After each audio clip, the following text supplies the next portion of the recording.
আসসালামু আলাইকুম। আমি Mohammad Wasim, system analyst of MDSP BD project.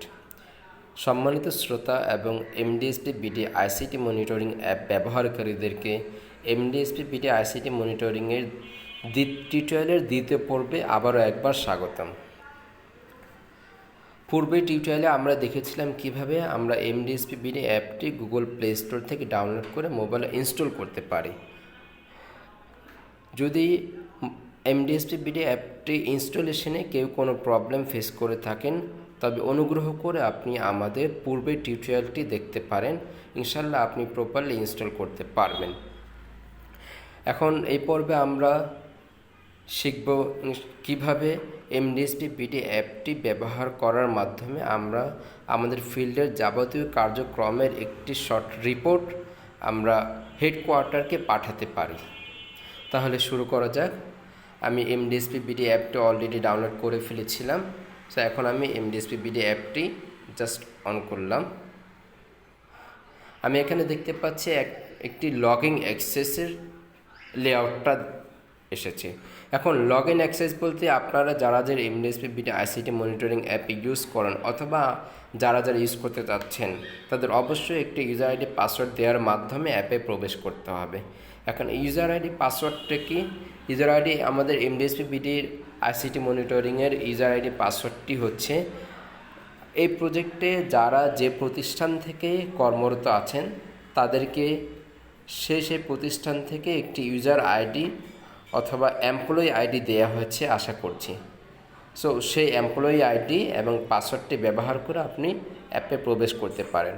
যদি আপনারা কেউ ইউজার আইডি না পেয়ে থাকেন অথবা যদি কেউ অ্যাপের আইডি অথবা পাসওয়ার্ড রিলেটেড কোনো প্রবলেম ফেস করে থাকেন, তাহলে অবশ্যই আপনারা আমাদের এমডিএসপি বিডি আইসিটি মনিটরিং টিমের সাথে এই ব্যাপারে যোগাযোগ করতে পারেন। ইনশাল্লাহ তারা আপনাকে প্রপারলি সাহায্য করবে।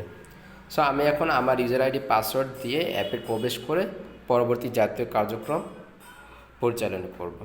সো এখন আমার অ্যাপের ইউজার আইডিটা হচ্ছে, আমি সেটা টাইপ করছি, যা আমার এমপ্লয়ি আইডি, এবং আপনাদের অবশ্যই একটা পাসওয়ার্ড দেওয়া হবে বা দেওয়া হয়েছে। সেই পাসওয়ার্ডটি এখানে মাস্ট ব্যবহার করতে হবে। আমি পাসওয়ার্ড ব্যবহার করি। ওকে, আমি ইউজার আইডি পাসওয়ার্ড দিয়ে সঠিকভাবে আমি আমার অ্যাপে প্রবেশ করতে পেরেছি। এখন আপনি প্রথমবার যদি আপনি অ্যাপ ব্যবহার করে থাকেন, তাহলে আপনি দেখতে পারবেন যে এখানে একটি অ্যাপে লগ ইন করার পরে কিছু পারমিশন আপনার থেকে চাইবে। এই পারমিশনগুলো হচ্ছে আপনি যে অ্যাপটি ব্যবহার করছেন, অ্যাপের মধ্যে আপনি আপনার লোকেশনটা ইউজ করবেন, আপনি কিছু ইমেজ ইউজ করবেন, ক্যামেরা ইউজ করবেন, সেজন্য অ্যাপকে কিছু পারমিশন অবশ্যই আপনাকে অ্যালাউ করতে হবে। সো প্রথম পারমিশনটা আমরা দেখতে পাচ্ছি, allow MDSP BD to access this device location. তার মানে হচ্ছে আপনি যে অ্যাপটি ব্যবহার করবেন, এই অ্যাপটি আপনার কারেন্ট লোকেশনটি ক্যাপচার করে আপনি যখন সাবমিশন পাঠাবেন তখন ওই লোকেশনটি সাবমিশনের সাথে হেডকোয়ার্টারে পাঠাবে অটোমেটিক। সো আপনাকে শুধুমাত্র অ্যালাউ বাটনে ক্লিক করতে হবে, বাকি অ্যাপটি নিজেই সব কাজে ইনশাল্লাহ করে ফেলবে। সো আমি অ্যালাউ করে দিয়েছি। এখন আপনি দেখবেন অ্যালাউ করার সাথে সাথে আপনার এই লোকেশনটা অন হয়ে যাবে। যদি কোনো কারণে লোকেশনটা অন না হয়ে থাকে, আপনি ম্যানুয়ালি লোকেশনটা অন করে দিতে পারেন, বাট আশা করছি এই প্রবলেম কখনো হবে না। সো এখন আমি আমার অ্যাপের ফার্স্ট স্ক্রিন আসছি। এখন আমি এখানে অনেকগুলো স্ক্রিন দেখতে পাচ্ছি। আমাদের প্রথমে আমি জাস্ট শর্ট সামারি করে যাচ্ছি প্রতিটা মেনুর জন্য। প্রথম মেনুটা আমি দেখতে পাচ্ছি রিফ্রেশ ডাটা। রিফ্রেশ ডাটার মানে হচ্ছে আপনি যে অ্যাপটি ব্যবহার করবেন, অ্যাপ ব্যবহার করার জন্য অবশ্যই আপনাকে কিছু ইনফরমেশন প্রি ইনস্টলেশন থাকতে হবে অ্যাপে। ইনফরমেশন বলতে আমি যেটা বোঝাচ্ছি, আপনি যে শেল্টার থেকে সাবমিশন দিবেন সেই শেল্টারের আইডিটা আপনার লাগবে। আপনার কিছু টাস্ক আপনি দেবেন, task, major task, sub task, সেসব টাস্কগুলো আপনাকে আগে থেকে ইনস্টল করে নিতে হবে। সো রিফ্রেশ ডাটা দেওয়ার মাধ্যমে অ্যাপটি সিস্টেম থেকে আমাদের সকল ইনফরমেশনগুলো যা যা প্রয়োজন সেটা আপনার অ্যাপে ডাউনলোড করে ফেলবে। দেন হচ্ছে সেন্ড রিপোর্ট।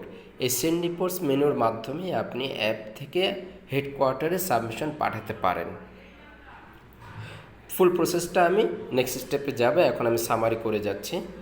পরবর্তী মেনু হচ্ছে সেন্ড রিপোর্টস টু সার্ভার।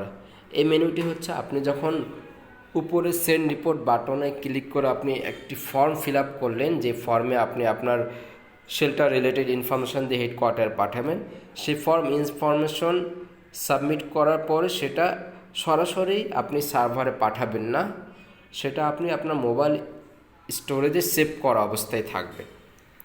যখনই আপনি ইন্টারনেট অ্যাভেলেবেল হবেন অথবা আপনার ইন্টারনেটের স্পিডটা মোটামুটি ভালো পাবেন, তখনই ওই জিনিসটা আমাদেরকে সার্ভারে পাঠাতে হবে। সো সেন্ড রিপোর্ট টু সার্ভারটি হচ্ছে আপনি পূর্ববর্তী মেনু ব্যবহার করে যে রিপোর্টটি আপনি ফর্ম ফিল আপ করে সেভ করেছিলেন, সেই সেভ করা রিপোর্টগুলো আপনি সেন্ড রিপোর্ট টু সার্ভার মেনুতে পেয়ে যাবেন। দেন এখান থেকে গিয়ে আপনি ওই রিপোর্টটি আমাদেরকে সার্ভার সরাসরি পাঠিয়ে দেবেন।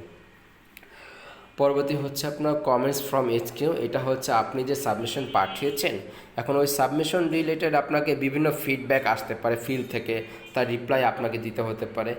সো এই ফিডব্যাকের ফুল প্রসেসটা হচ্ছে আপনি এই মেনুতে পাবেন। এই মেনুতে আপনি দেখতে পাবেন যে আপনার কতগুলো সাবমিশনে কতগুলো ফিডব্যাক ফিল্ড থেকে হেডকোয়ার্টার থেকে আপনাকে দিয়েছে। সো সেই অনুযায়ী আপনি রিপ্লাই দিয়ে হেডকোয়ার্টারে আরেকবার পাঠিয়ে দেবেন।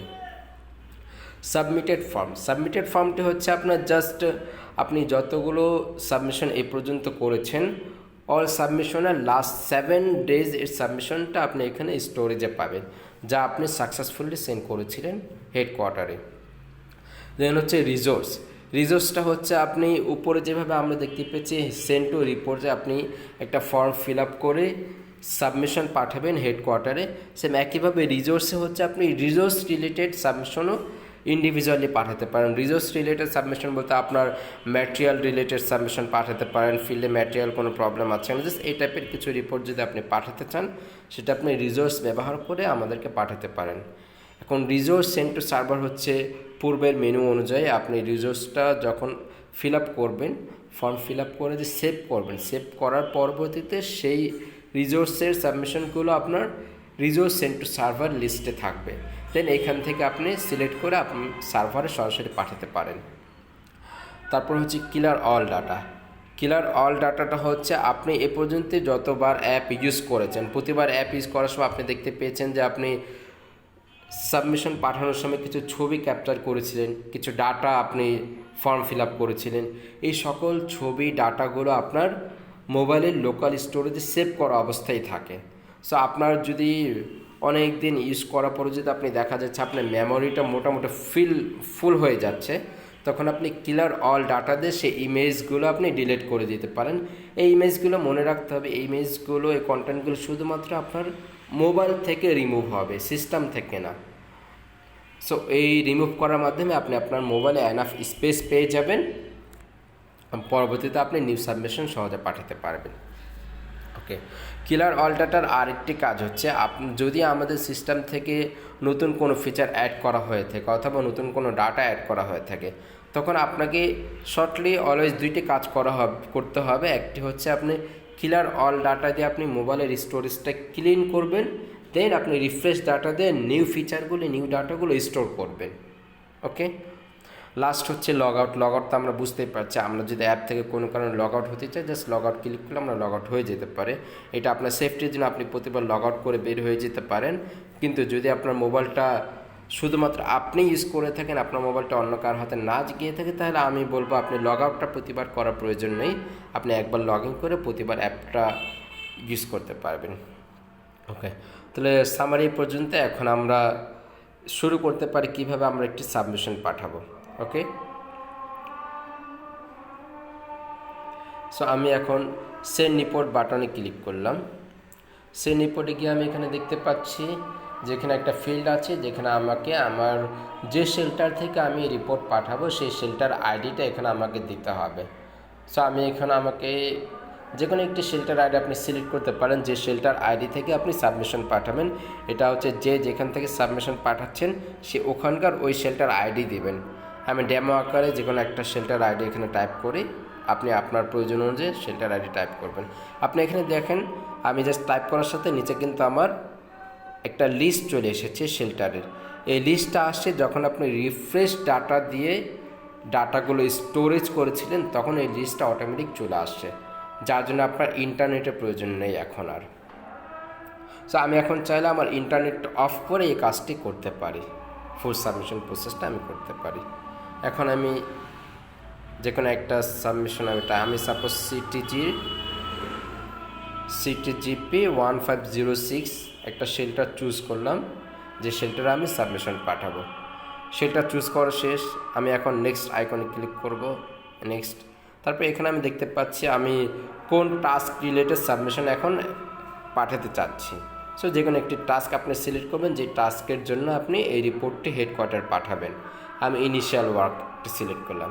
এখানে আমরা দেখতে পাচ্ছি ইনিশিয়াল ওয়ার্ক রিলেটেড কয়েকটি সাব টাস্ক আছে, যে টাস্ক রিলেটেড কাজ আপনার হচ্ছে, সেই টাস্ক রিলেটেড কাজ মানে সেই সাব টাস্কটা আপনি সিলেক্ট করবেন, দেন আপনি এটা হেডকোয়ার্টার পাঠাবেন।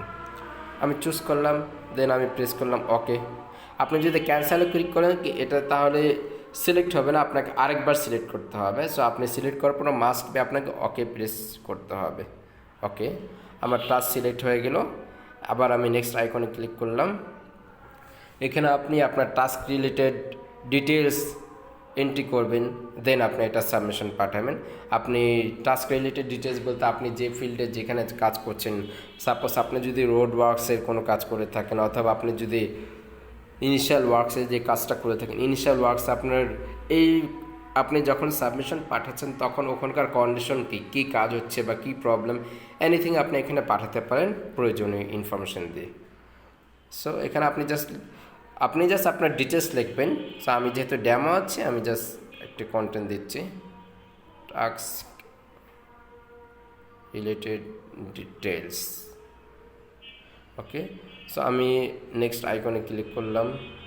এখান থেকে আমরা দেখতে পাচ্ছি আমরা যে টাস্ক রিলেটেড সাবমিশন পাঠাতে চাচ্ছি ডিটেলসটা আমরা অলরেডি দিয়ে আসলাম। এখন আমাদের পিকচার চুজ করতে হবে, যদি আপনার কাছে পিকচার অ্যাভেলেবেল থাকে। আপনারা অবশ্যই চেষ্টা করবেন যত বেশি পিকচার দিতে পারেন, ম্যাক্সিমাম 5টা পিকচার আপনি এখানে সাবমিট করতে পারবেন। আপনারা চেষ্টা করবেন ম্যাক্সিমাম পিকচার দিতে পারেন। আর যদি কোনো সাবমিশনে যদি পিকচার প্রয়োজন না পড়ে তখন আপনি এটা স্কিপ করতে পারেন, কিন্তু আপনি ট্রাই করবেন পিকচারটা অবশ্যই দেওয়ার। কারণ এই পিকচার থেকে হেডকোয়ার্টারে ইঞ্জিনিয়ার যারা আছে, স্যাররা যারা আছে, তারা আপনার সাবমিশনকে সহজে ভেরিফাই করতে পারবে, দেন ওটা রিজলভ করতে পারবে। সো আমি এখন পিকচার সিলেক্ট করার জন্য আপনাকে অ্যাড ইমেজেসে ক্লিক করতে হবে। আপনি এখানে দেখতে পাচ্ছেন একটা অপশন চলে আসছে, দুইটা আইকন। একটা আইকন হচ্ছে আপনার ক্যামেরা আইকন, আর একটা হচ্ছে আপনার গ্যালারি আইকন। আপনার আইকন দেখে আশা করছি বুঝতে পারছেন। সো এখন আপনারা চেষ্টা করবেন রিয়েল টাইম পিকচারদের, আপনি যখন সাবমিশন পাঠাচ্ছেন তখন ছবি তুলে ক্যাপচার করে আপনি সাবমিশন পাঠান।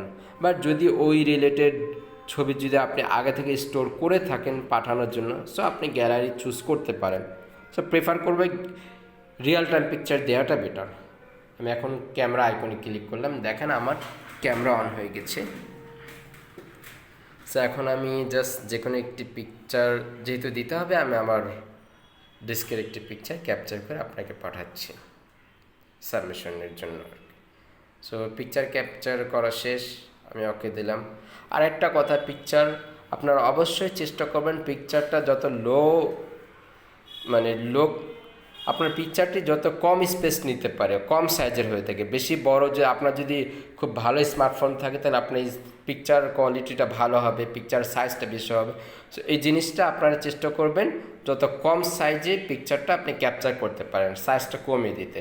এই সাইজটি কীভাবে কমাবেন সেটা আমরা নেক্সট আরেকটা ভিডিওতে আপনাকে ইনশাল্লাহ দেখিয়ে দিতে পারি। সো একটা পিকচার আমি তুললাম। এখন এই পিকচারটা আপনি কি রিলেটেড পিকচার, তার ক্যাপশন এখানে আপনি উল্লেখ করবেন। ক্যাপশন না দিলেও চলে, কিন্তু দেওয়াটা বেটার, সহজে আইডেন্টিফাই করা যায় পিকচারটা কিসের জন্য এটা। ওকে, আমি জাস্ট দিলাম মাই ল্যাপটপস, এটা হচ্ছে পিকচার্সের ক্যাপশন। ওকে, সো আপনি আরও পিকচার অ্যাড করতে চাইলে অ্যাড ইমেজ ক্লিক করবেন। আপনি এখানে ক্যামেরা থেকে দিতে পারেন, গ্যালারি থেকে দিতে পারেন। সো আমি আরেকটা পিকচার ক্যাপচার করি।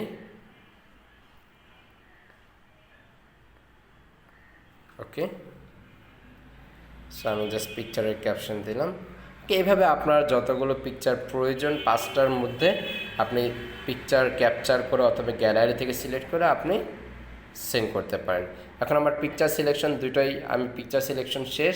এখন আমাকে জাস্ট যেটা করতে হবে, এই সাবমিশনটা আমাকে সেভ করে মোবাইল স্টোরেজে রাখতে হবে। আপনারা দেখতে পাচ্ছেন আমি এই পর্যন্ত যতগুলো কাজ করেছি আমি কিন্তু আমার ইন্টারনেটটা অফ রেখেছি, আমি এটা লোকাল স্টোরেজে করছি।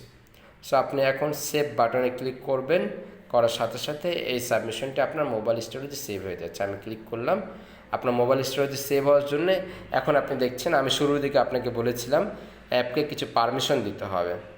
এখানে আরেকটি পারমিশন চেয়েছে, যেহেতু আপনি এখানে পিকচার নিয়ে কাজ করেছেন আপনাকে পিকচারটি সেভ করার জন্য অ্যাপকে পারমিশন দিতে হবে। সো আমি অ্যালাউ করে দিলাম।